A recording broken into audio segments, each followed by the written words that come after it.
So something I forgot to like talk about in my last video. So basically I studied political economy in college. I did this huge report on like UK, US, Chinese hegemony. And just to like boil it down really simply, the US is broke.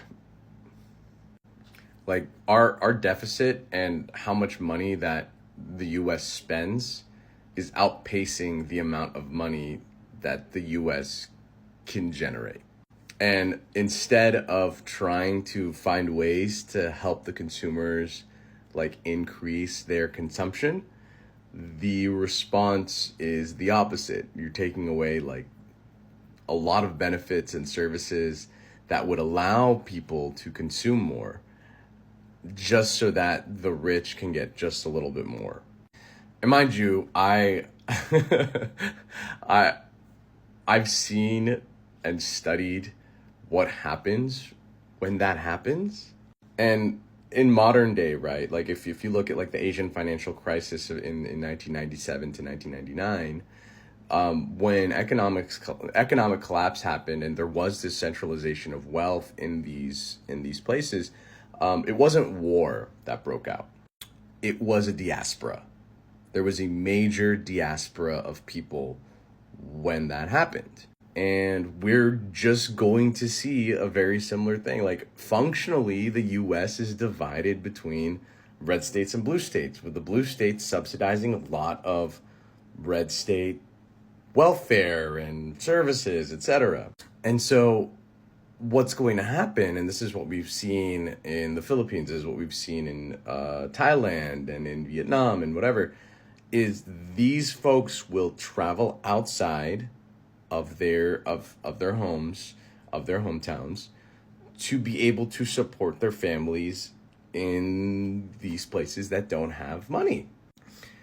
The US is just going to have its own version of that, but it's going to be folks from the red states moving to blue states, and they're going to try and support their families in these places.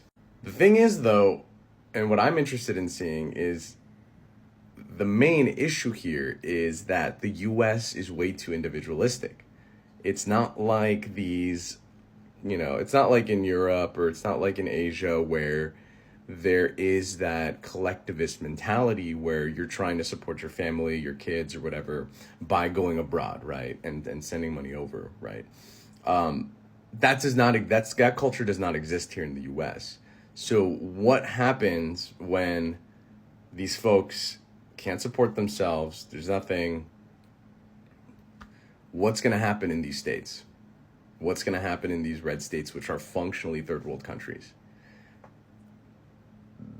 That we do have an answer to, but it's not a good answer. The answer is crime. Crime is going to go up. Yep. Because if your government can't help take care of you, they will find ways to take care of themselves.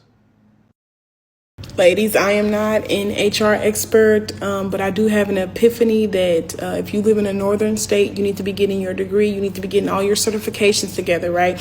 Because after this, Supreme Court victory, you're going to see a lot more people gravitating and traveling towards northern Democratic states. I have a little bit of pattern recognition, and I can definitely see that, over time, right, the job market will become highly saturated and competitive. And if you don't have the necessary certifications and things that will make you a competitive, candidate in the job market, you will be snuffed out.